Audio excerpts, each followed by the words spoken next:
আসসালামু আলাইকুম। ক্লাস 9 আগের ক্লাসে আমরা পশ্চিমবঙ্গের শিল্পটা শুরু করেছিলাম এবং আমাদের লৌহ ইস্পাত শিল্প শেষ হয়ে গেছিল। আজকে আমরা পশ্চিমবঙ্গের পাট শিল্প বা জুট ইন্ডাস্ট্রি এটা আলোচনা করব। তোমরা বুঝতে পারছো এটা পশ্চিমবঙ্গের দক্ষিণ দিকটা, মানে দক্ষিণবঙ্গ এটা, আর এটা হচ্ছে হুগলি নদীটা। তো দেখো, পশ্চিমবঙ্গের একটি গুরুত্বপূর্ণ শিল্প হচ্ছে পাট শিল্প, তাই তো? এই পাট শিল্প গড়ে ওঠার ঐতিহাসিক প্রেক্ষাপটটা আমি একটু বলবো তোমাদের। দেখো, 1858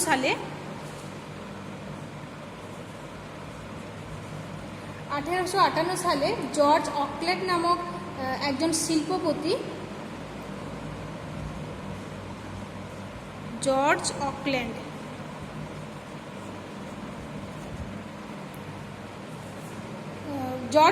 নামক একজন শিল্পপতি হুগলি জেলার রিসরায় প্রথম পাটকল স্থাপন করেন। ভারতের মধ্যে প্রথম পাটকল স্থাপন করেন হুগলি জেলার রিসরায়। এটা খুব ইম্পর্টেন্ট, হুগলি জেলার রিসরায় প্রথম পাটকল স্থাপিত হয়।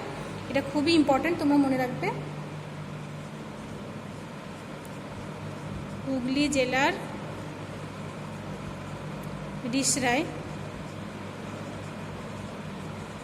প্রথম পাটকল স্থাপিত হয়। বর্তমানে এই পশ্চিমবঙ্গে মোট 60টি পাটকল আছে। এর মধ্যে সবকটি পাটকল গড়ে উঠেছে হুগলি নদীকে কেন্দ্র করে বা হুগলি শিল্পাঞ্চলে। এই যে দেখতে পাচ্ছ হুগলি নদী, এই হুগলি নদীর দুই তীরে পাটকলগুলো গড়ে উঠেছে। এখানকার প্রধান পাট শিল্পের কেন্দ্রগুলো হলো নৈহাটি,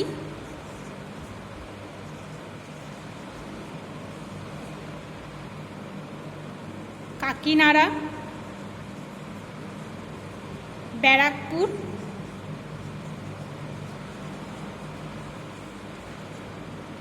টিটাগড়,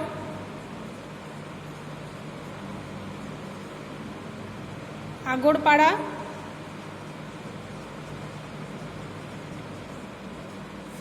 বেলঘরিয়া, বজবজ, বিজাপুর, বিল্লাপুর, বাঁশবেড়িয়া, ভদ্রেশ্বর, রিসরা, শ্রীরামপুর, উলুবেড়িয়া, এছাড়া আরও অনেক আছে। তো এই অঞ্চলগুলোতে হুগলি জেলার মানে পশ্চিমবঙ্গের এই জেলা অঞ্চলগুলোতে পাট শিল্প কেন্দ্র গড়ে উঠেছে। এখন আমরা জানবো যে হুগলি শিল্পাঞ্চলে, এই যে হুগলি নদীর দুই তীরে পাট শিল্পগুলো কেন্দ্রীভবনের কারণ কেন? ভারতের মধ্যে অধিকাংশ পাট শিল্প কেন্দ্রগুলো এই নদীকে কেন্দ্র করে বা হুগলি শিল্পাঞ্চলেই গড়ে উঠেছে। তো এই পাট শিল্পের কেন্দ্রীভবনের কারণগুলো আমরা একটু জানবো। প্রথম কারণ হচ্ছে, দেখো, কাঁচা মালের সহজলভ্যতা। কাঁচা মাল আমরা সহজেই এই হুগলি নদীর দুই তীরে সহজেই প্রচুর পরিমাণে পাট চাষ করা হয়। তো সেখান থেকে আমরা পাটজাত কাঁচা মাল পেয়ে যাই। তো কাঁচা মালের সহজলভ্যতা একটা কারণ। দ্বিতীয়ত হচ্ছে কলকাতা বন্দরের নৈকট্য। কলকাতা এবং হলদিয়া বন্দর যেহেতু রয়েছে, সেজন্য এই বন্দরের নৈকট্য এই শিল্পকে উন্নতির পথে এগিয়ে নিয়ে গেছে। এই বন্দর দ্বারা কাঁচা মাল বিভিন্ন রাজ্য থেকে আমদানি করা হয় এবং পাটজাত দ্রব্য বহির্বিশ্বে এবং ভারতের অভ্যন্তরেও রপ্তানি করার সুযোগ সুবিধা রয়েছে। তো সেজন্য এই শিল্পটা উন্নতি লাভ করতে পেরেছে। তৃতীয়ত হচ্ছে শক্তি সম্পদের প্রাচুর্য। শক্তি সম্পদের প্রাচুর্য। যে কোনো শিল্প গড়ে উঠতে গেলে শক্তি সম্পদ প্রয়োজন হয়, তাই তো? তো পাট শিল্পের শক্তি সম্পদের চাহিদা মেটাতে প্রয়োজনীয় কয়লা নিকটবর্তী রানীগঞ্জ এবং ঝরিয়া কয়লা খনি থেকে পাওয়া যায়, যেগুলো জলপথ, রেলপথ বা সড়কপথে সহজেই পরিবহন করে আনা যায় এই শিল্পাঞ্চলে। এবং এখানে যেহেতু কাছাকাছি কলকাতা বন্দর রয়েছে, তো কলকাতা বন্দরের অবস্থানের জন্য ব্যাংকিং এবং অন্যান্য বাণিজ্যিক সুবিধা পেতেও সমস্যা হয় না, এইসব সুবিধা পাওয়া যায়। তারপর সুলভ শ্রমিক। পশ্চিমবঙ্গ যেহেতু ঘন জনবসতিযুক্ত রাজ্য, সেজন্য এখানে সহজেই শ্রমিক পাওয়া যায়, সুলভে দক্ষ শ্রমিক পাওয়া যায়। তো এটা হচ্ছে হুগলি শিল্পাঞ্চলের, মানে হুগলিতে পাট শিল্প উন্নতির একটা কারণ। তারপর এই হুগলি শিল্পাঞ্চলের কাছাকাছি বিহার, ঝাড়খণ্ড, উড়িষ্যা এইসব রাজ্য থেকে প্রচুর শ্রমিক, সুলভে শ্রমিক এই অঞ্চলে পাটকলগুলিতে কাজ করতে আসে। তো সেই জন্যই এই শিল্প উন্নতি লাভ করতে পেরেছে। তারপর হচ্ছে দেখো উন্নত পরিবহন ব্যবস্থা।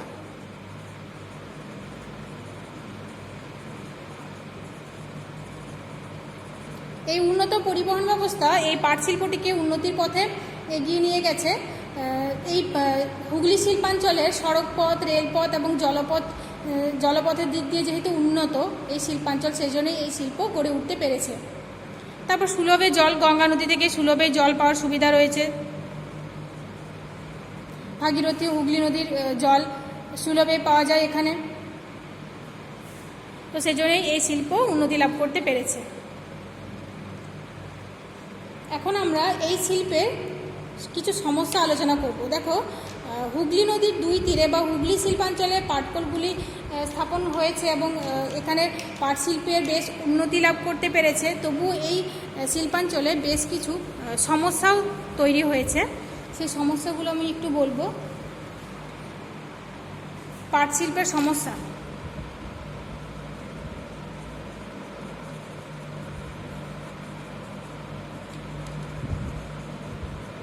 এখানে একটা কাঁচা পাটের একটা সমস্যা রয়েছে। কাঁচা পাট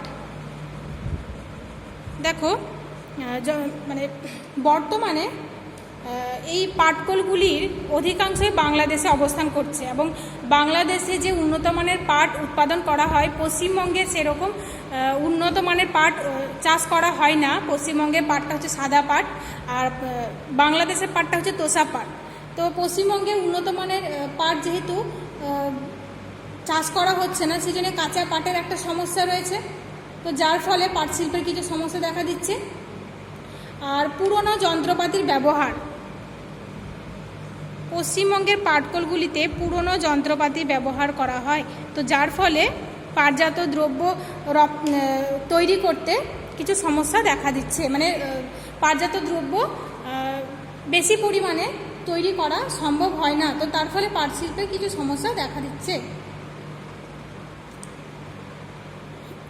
তৃতীয়ত হচ্ছে পরিবর্ত সামগ্রীর আবিষ্কার এবং কৃত্রিম তন্তুর সাথে প্রতিযোগিতা। এটা তোমাদেরকে একটু ভালোভাবে বুঝতে হবে যে পাটের যে আমরা জিনিসপত্রগুলো ব্যবহার করি, পাটের বস্তা, চট, থলে, এগুলো কিন্তু বর্তমানে পাটজাত যে দ্রব্যগুলো এগুলো বেশি ব্যবহার করা হয় না, যেহেতু তার পরিবর্তে সস্তায় আমরা প্লাস্টিকের ব্যাগ এসব আমরা পেয়ে যাই। তো সেই সব জিনিসপত্রগুলো আমরা বেশি ব্যবহার করি। তো সেই জন্যই পাট শিল্পের মানে পাটজাত দ্রব্যের চাহিদাটা কম থাকায় পাট শিল্পের সমস্যা দেখা দিচ্ছে।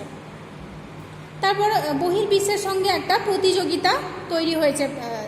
দেখো, যেহেতু পশ্চিমবঙ্গে পাটের থেকে বাংলাদেশ এবং থাইল্যান্ডের পাট বেশি উন্নত, সেই জন্যই বহির্বিশ্বে পশ্চিমবঙ্গের সঙ্গে এইসব দেশের একটা প্রতিযোগিতার সৃষ্টি হয়েছে। তো সেই জন্যেই পশ্চিমবঙ্গের পাট শিল্প সমস্যার সম্মুখীন হয়েছে। তারপর শ্রমিক নিয়ে পাটকলগুলিতে প্রায়ই সমস্যা লেগে থাকে। শ্রমিকদের আন্দোলন, বিক্ষোভ এইসব হয়ে থাকে। তো যার ফলে পাট শিল্পের সমস্যা দেখা যায়। তারপর হচ্ছে এই শিল্পের সমস্যার আরেকটা কারণ হচ্ছে মূলধনের অভাব।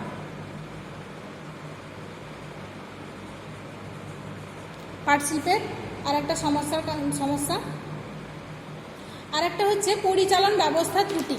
পাট শিল্পের পরিচালন ব্যবস্থা ত্রুটি থাকার জন্য এই শিল্প সমস্যার সম্মুখীন হয়েছে। পরিচালন ব্যবস্থার ত্রুটি।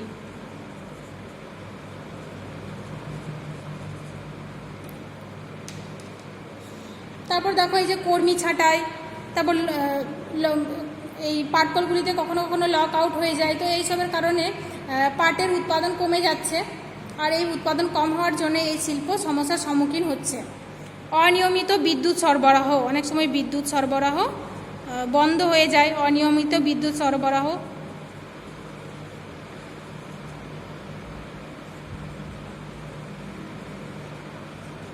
তো যার জন্যে এই শিল্প সমস্যার সম্মুখীন হয়েছে। তবে এই শিল্প দেখো, পাট শিল্পের সমস্যা থাকা সত্ত্বেও এই শিল্পের ভবিষ্যৎ সম্ভাবনা কিন্তু বেশ উজ্জ্বল। ভবিষ্যৎ কিন্তু বেশ উজ্জ্বল। তো তার মানে আমরা এটা বলতে পারি যে পশ্চিমবঙ্গে পাট শিল্পের ভবিষ্যৎ সম্ভাবনা রয়েছে। আর এই ভবিষ্যতে যেহেতু এই শিল্প যাতে উন্নতি লাভ করতে পারে, তো তার জন্যে পশ্চিমবঙ্গ সরকার কিছু পদক্ষেপ গ্রহণ করেছে। যেমন এই পাট শিল্পের উন্নতির জন্য পাট চাষিদের উৎসাহিত করার জন্য, যাতে পাট চাষিরা বেশি বেশি করে পাট চাষ করে, পাট উৎপাদন করে, তার জন্য জুট কর্পোরেশন অফ ইন্ডিয়া স্থাপন করা হয়েছে এই পাট চাষিদের উৎসাহিত করার জন্য। তারপর দেখো, কাঁচা পাটের সরকারি সহায়ক মূল্য ধার্য করা হয়েছে। কাঁচা পাটের একটা নির্দিষ্ট মূল্য থাকলে তবে পাট চাষিরা পাট চাষ করতে আগ্রহ প্রকাশ করবে, পাট চাষিরা বেশি বেশি পাট চাষ করবে, তো সেই জন্যই একটা সরকারি মূল্য ধার্য করা হয়েছে। খাদ্য এবং চিনি প্যাকিংয়ের জন্য চটের থলের ব্যবহার আবশ্যক করা হয়েছে, যাতে এই পাটজাত মানে পাটের তৈরি চট ব্যবহার করবে মানুষ খাদ্য এবং চিনি প্যাকিংয়ের জন্যে। তার ফলে এই পাটের তৈরি জিনিসপত্রের চাহিদা বৃদ্ধি পাবে, আর চাহিদা বৃদ্ধি পেলে এই শিল্পের উন্নতি হবে, তাই না? এবং দেখো, নতুন নতুন পাটজাত সামগ্রীর আবিষ্কার এবং নতুন বাজারের সন্ধান করা হচ্ছে। নতুন নতুন পাটজাত সামগ্রীর আবিষ্কারের ফলে কি হবে, এই পাটের চাহিদা বাড়বে, আর পাটের চাহিদা বাড়লে কি হবে, পাট শিল্পটা উন্নতি লাভ করবে। তো এই হলো পাট শিল্পের ভবিষ্যৎ সম্ভাবনা। তোমাদের পাট শিল্পটা হয়ে গেল। তোমরা এই হুগলি শিল্পাঞ্চলের পাট শিল্পগুলি কেন্দ্রীভবনের কারণ এটা পড়বে। পাট শিল্পের কী কী সমস্যা দেখা দিচ্ছে এই সমস্যাটা তোমরা ভালো করে পড়বে। এখন আমরা পশ্চিমবঙ্গের তুলা শিল্প বা কটন ইন্ডাস্ট্রিটা একটু আলোচনা করব।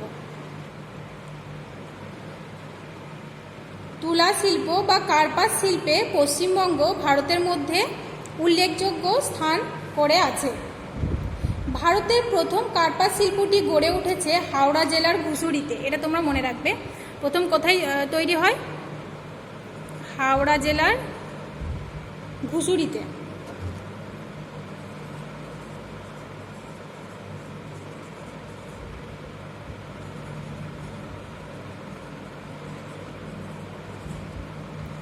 বর্তমানে এই পশ্চিমবঙ্গ রাজ্যে 37টি কাপড়ের কল রয়েছে।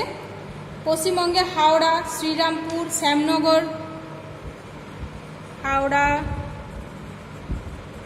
শ্রীরামপুর, শ্যামনগর, সোদপুর, বেলঘরিয়া,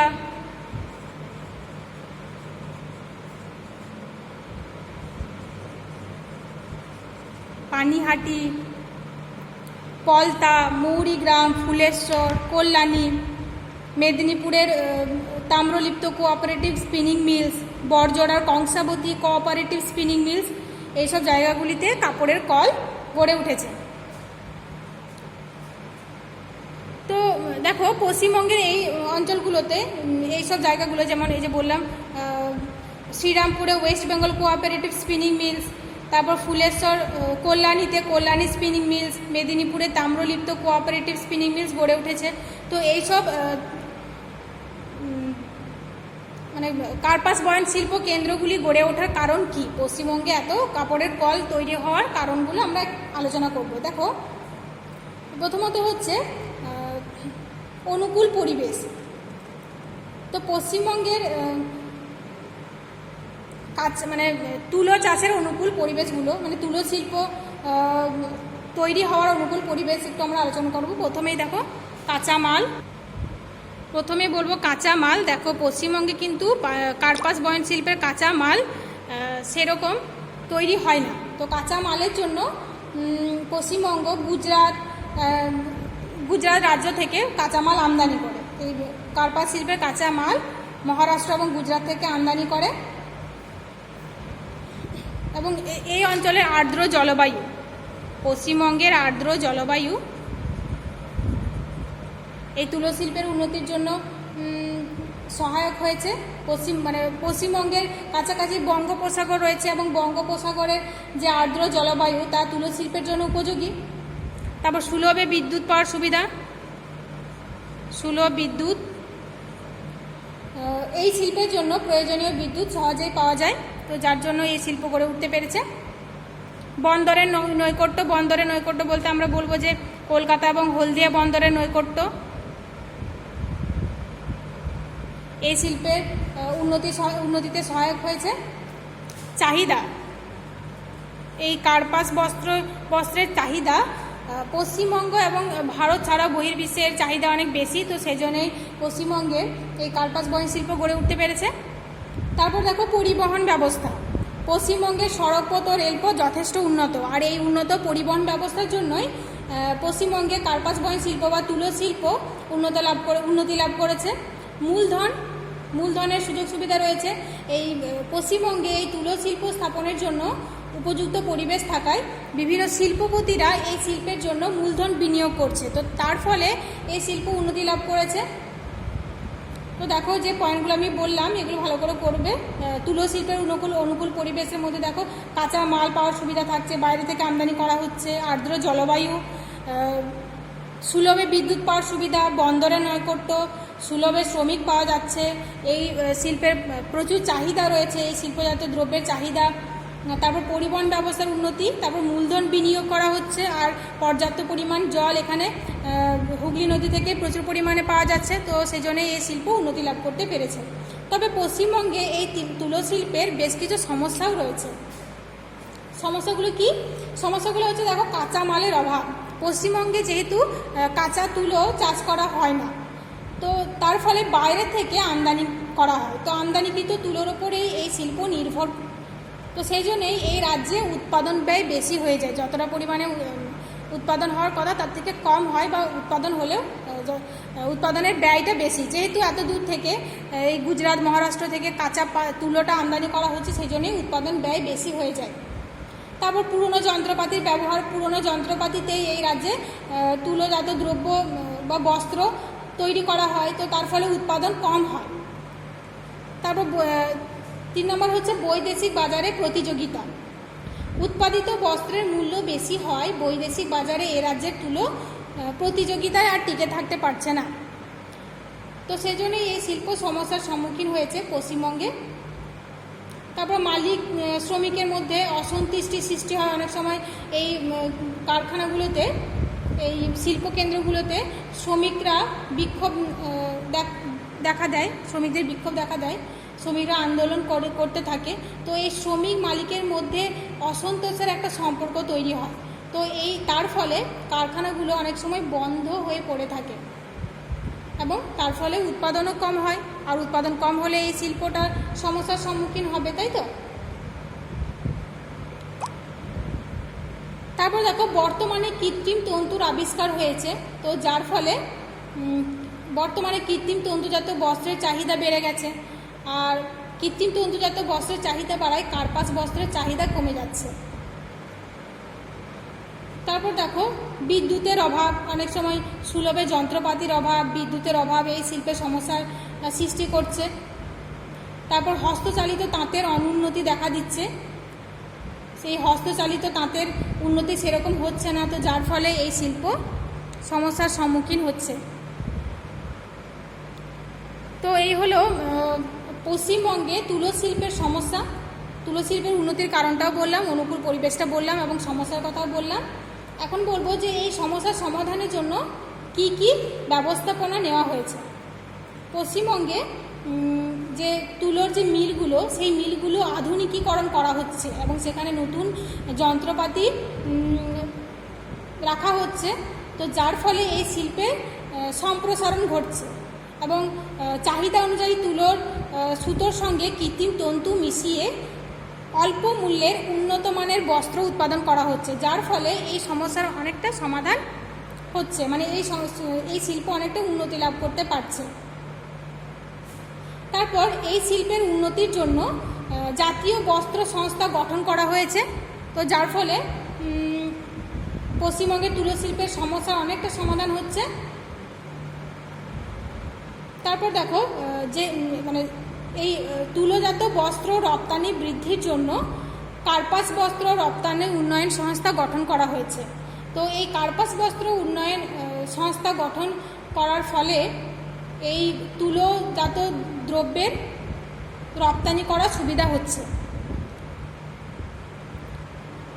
তারপর দেখো একসঙ্গে সবাই মিলে বস্ত্র উৎপাদনের প্রচেষ্টা গ্রহণ করা হচ্ছে, যাতে এই শিল্পটা আরও উন্নতি লাভ করতে পারে।